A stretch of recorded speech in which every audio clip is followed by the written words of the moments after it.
Veamos Filipenses capítulo 3 y observe algo del despertar que sucedió en la vida de este hombre. Él era un letrista. Él estaba bajo la letra que mata de la ley tratando de alcanzar la salvación mediante un medio que no podía producirla. Observe lo que dice en el versículo 3. ¿Quieren hablar de confianza en la carne? Versículo 4. Aunque yo puedo también de qué confiar en la carne. Si alguno piensa que tiene de qué confiar en la carne, yo más. Yo tengo lo más carnal en el archivo. ¿Quiere hablar de mérito? Voy a apilar lo mío cuando quieran. Hablemos de mérito carnal. Esa no es la manera de hablar de un hombre espiritual. Esa no es la manera de hablar de un santo del Antiguo Testamento. Esa no es la manera de hablar de un hombre quebrantado por su propia iniquidad y pecaminosidad, rogando por misericordia y gracia con un corazón penitente delante de Dios. No veo a alguien golpeándose el pecho aquí. Este es un hombre que tiene confianza. Oigan, les voy a hablar de confianza. Circuncidado el 8º día, salvación por ritual, yo estoy ahí. De la nación de Israel, salvación por raza, yo estoy ahí. De la tribu de Benjamín, salvación por privilegio, yo estoy ahí. Hebreo de hebreos, salvación por tradición, guardé la tradición. Eso es lo que él quiere decir. Soy hebreo de hebreos, nunca me desvié de la tradición. En cuanto a la ley, un fariseo. Salvación por religión, por legalismo, ahí estoy. Fariseos guardaban de manera minuciosa la ley, 6,000 de ellos en esa época, un grupo muy élite.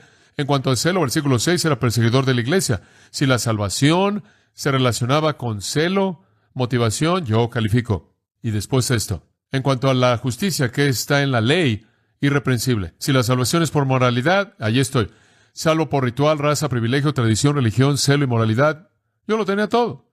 Y después, en el versículo 7, él dice, pero cuantas cosas eran para mí ganancia, él consideraba ganancia estas cosas en su salvación hasta que él conoció a Cristo. Él iba a Damasco, literalmente Dios encendió la luz, ¿verdad? No solo internamente, sino en dónde más, por fuera. Dios lo cegó con una luz celestial. Y la luz se encendió inmediatamente. Todas las cosas que él consideraba como ganancia, él las tuvo, ¿por qué? Versículo 7, por pérdida. El velo fue quitado. Se fue. Fue claro. Versículo 8, él dice, y ciertamente aún estimo todas las cosas como pérdida. Todo lo demás es pérdida. Por la excelencia del conocimiento de Cristo Jesús, mi Señor. Todo es Cristo. Cristo es todo. He visto la gloria de Dios revelada en la faz de Jesucristo, y gustosamente lo tengo por basura para ganar a Cristo. Todo lo que quiero es ganar a Cristo. Cristo es todo lo que quiero. ¿Por qué? Versículo 9. Y ser hallado en Él, no teniendo mi propia justicia, que es por la ley, sino la que es por la fe de Cristo, la justicia que es de Dios por la fe. Eso es exactamente lo que él estaba tratando de hacer. Eso es exactamente lo que él estaba tratando de hacer. Él estaba tratando de derivar la justicia de la ley y no lo puede hacer, porque por las obras de la ley ningún ser humano será justificado. Él escribió eso y el velo fue quitado. Y él dijo, quiero ser hallado en Él de pronto, no teniendo mi propia justicia que es por la ley, sino la que es por la fe de Cristo, la justicia que es de Dios por la fe. El velo fue quitado, él vio el rostro de Jesucristo, vio la gloria de Dios, porque Dios encendió las luces, Cristo se volvió todo para él, todo lo demás era basura, era excremento humano, es la palabra realmente en griego, lo peor. Y él dice, a partir de hoy quiero conocer a Cristo, el poder de su resurrección, la participación de sus sufrimientos y ser conformado a su muerte. Cristo es todo, Cristo es absolutamente todo. Esa es la gloria del nuevo pacto. Porque es que alguien quiere regresar a las sombras y retratos que no pueden salvar y darle la espalda al nuevo pacto. ¿Por qué alguien quiere involucrarse en algún tipo de religión que tiene sombras y es simbólica y es ceremonial y ritual en lugar de la realidad que está en la faz de Jesucristo? Es algo triste que oímos todo el tiempo de personas a lo largo de la historia de esta iglesia. No hay una semana que pasa que no oigo esto de primera mano porque alguien viene a Cristo, lo oye en las aguas del bautismo, lee una carta, alguien me dice, he estado en la iglesia católica por años y años y nunca había conocido a Cristo. He estado en la iglesia metodista y nunca había conocido a Cristo. He estado involucrado en esta forma de religión y dice que es cristiana y nunca había tenido una relación personal con Cristo. El velo estuvo sobre el rostro todo el tiempo. Nunca vieron, no podían ver la faz de Jesucristo brillando con la gloria de Dios. Esa es una realidad del nuevo pacto y eso es lo que le pasó al apóstol Pablo cuando Dios lo transformó y encendió la luz. Entonces el nuevo pacto es superior porque da vida, provee justicia, es permanente, trae esperanza, es claro, está centrado en Cristo. Ahora el séptimo punto, y solo le voy a dar parte de este punto. El nuevo pacto es capacitado por el Espíritu. El nuevo pacto es capacitado por el Espíritu. Lo dije antes y lo repetiré una vez más. No había nada inherente en el antiguo pacto para capacitar la obediencia. Pero en el nuevo pacto está el poder del Espíritu Santo. Observe el versículo 17. Este versículo abre todo tipo de vistas de cosas. Porque el Señor es el Espíritu, y donde esté el Espíritu del Señor, allá hay libertad. La ley, permítame decirlo de manera simple, la ley era esclavitud. La ley era un carcelero. La ley encerraba al pecador en la muerte y el infierno, pero el nuevo pacto libera. Y el ministro de esa liberación no es ningún otro que el Espíritu Santo, quien es mencionado allá atrás en el versículo 6. El Espíritu da vida. El nuevo pacto entonces libera al prisionero, abre las puertas de la cárcel y deja que el prisionero salga de la cárcel, de la vergüenza y la culpabilidad, y el fracaso y el remordimiento y el temor y el terror y la muerte y el infierno. Observe la palabra ¿por qué? Porque, ¿qué quieres decir con por qué? Porque cuando los pecadores se convierten al Señor, cuando el velo es quitado, el Señor es ese Espíritu quien trae la libertad. Cuando la esclavitud del antiguo pacto termina y la promesa del nuevo pacto de perdón comienza, es el Señor quien libera al prisionero. El Señor es el Espíritu que libera. Alguien podría decir, bueno, no sé de qué trata este nuevo pacto, pero seguramente no es de Yahweh, porque el pacto de Yahweh, el pacto de Jehová, el pacto de Dios claramente está presentado en el Antiguo Testamento. Y Pablo dice, el Señor es el mismísimo Espíritu liberador del nuevo pacto. Es el mismo Yahweh, el mismo Jehová, el mismo Dios. La libertad del nuevo pacto es la obra del Dios del antiguo pacto. Dios nunca quiso que hubiera un antiguo pacto y nada más. Él quiso que hubiera un antiguo pacto para llevar a los hombres a la desesperanza, para que rogaran por misericordia y gracia concedida en la base del nuevo pacto en Cristo. La salvación entonces, mediante el nuevo pacto, es llevada a cabo por el Espíritu Santo. Ningún otro que el Espíritu, quien es el Señor mismo. La salvación, escúcheme con cuidado, en cualquier momento y de manera absoluta, en cualquier momento, cuando usted está hablando, sea que usted esté hablando del Antiguo Pacto o el Nuevo Testamento, la salvación en cualquier momento está basada en el Nuevo Pacto, en la obra del Nuevo Pacto de Cristo, como lo es toda la salvación, siempre es la obra del Espíritu Santo, siempre. Me sorprende cuánto se ha confundido la gente de este punto. No hay razón para estar confundido. El Espíritu del Señor es el agente salvador, fue el agente salvador, siempre será el agente salvador.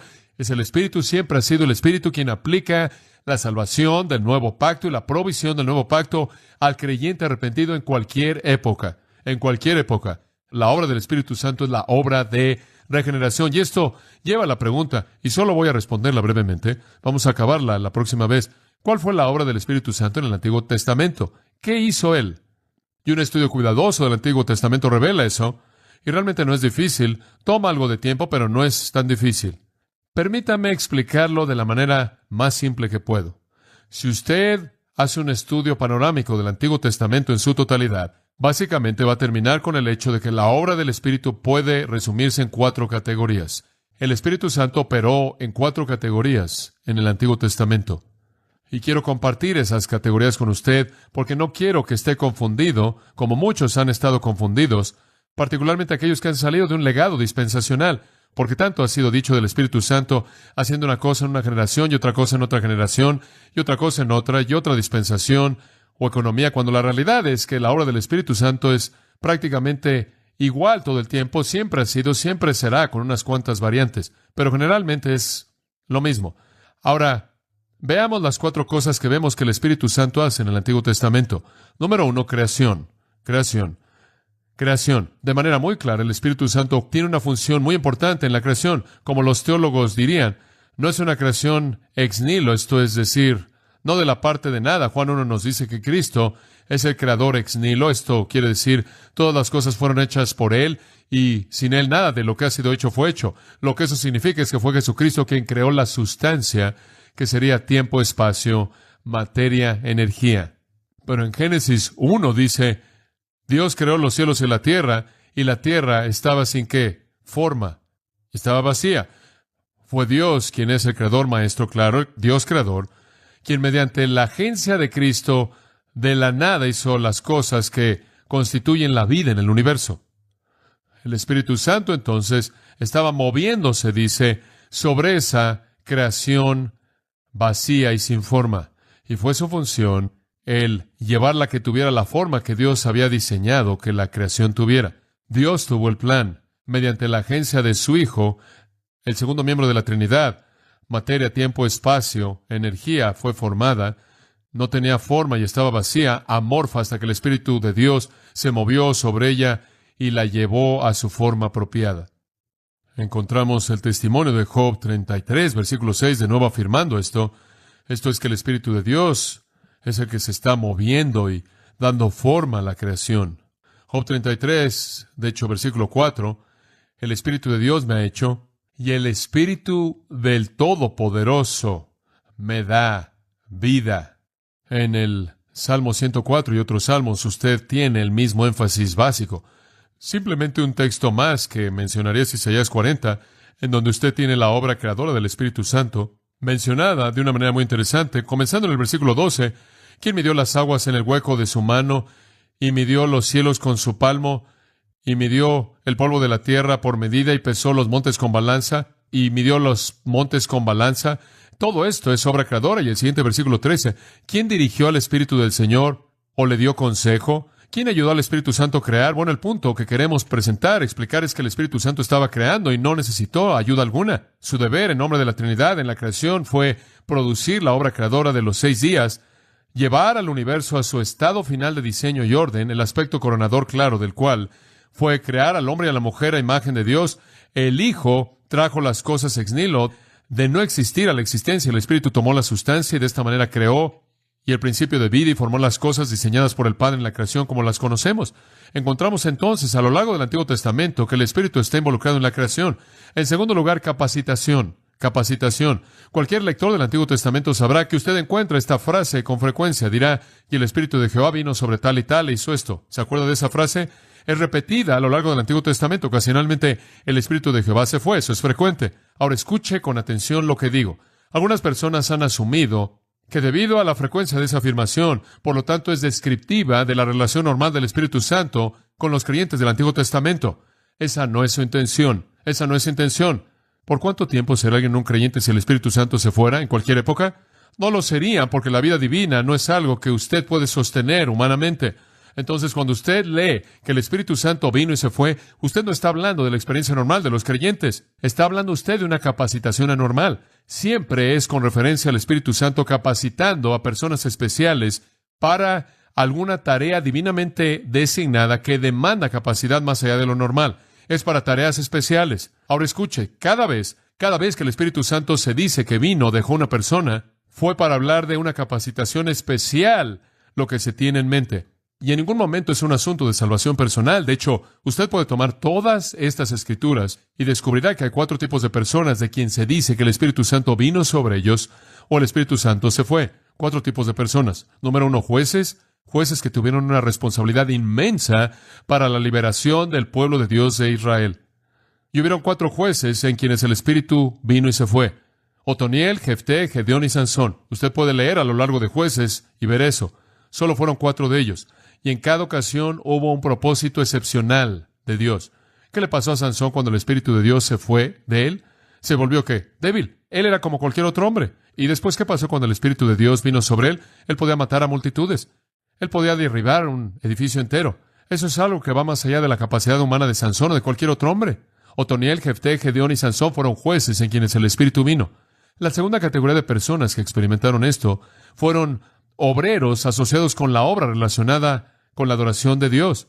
Tuvieron una responsabilidad de diseñar algo relacionado con la adoración de Dios que tenía que ser muy especial. Y entonces el Espíritu de Dios de manera única los capacitó para hacer eso. En cuarto lugar, líderes cívicos. Los vamos a llamar así, líderes gubernamentales, gobernantes. 4 de ellos tuvieron esa experiencia. Moisés, David, Saúl y Josué tuvieron la misma experiencia. El Espíritu vino y se fue. No tuvo nada que ver con su relación personal con Dios. No fue la norma para su vida espiritual. Simplemente fue la capacitación divina para una función muy importante de liderazgo. Esto es ilustrado de manera maravillosa en el Salmo 51:11, en donde David, después de que él ha pecado con Betsabé y mató a su marido y está tan arrepentido por su pecado, obviamente el Espíritu de Dios incitando la convicción en su corazón, lo que le dice a Dios es esto: Señor, no quites tu Espíritu Santo de mí. ¿Qué está diciendo? Él está diciendo, no me dejes perder mi salvación. Él está diciendo, hay algo que tú quieres que haga, Dios. Cuando tú te enojas con alguien y es que tú les quitas la salvación, o Dios, tú los haces vivir una vida de fe sin tu Espíritu, no es de lo que está hablando. Él está diciendo, no quites la capacitación necesaria divina para que yo gobierne. Eso es lo que le está diciendo. Tiene que ver con su función como rey, no con su experiencia personal. Tiene que ver con el hecho de que a él se le ha dado una responsabilidad tremenda de guiar a una nación teocrática de personas, y eso iba más allá de su capacidad, y eso fue demostrado ciertamente por su pecaminosidad, y él está pidiéndole a Dios: no quites esa unción especial única que me hace ser un rey eficaz representándote a ti. Solo hay una otra categoría de personas de quienes esto se dice, y eso es, en cuarto lugar, profetas.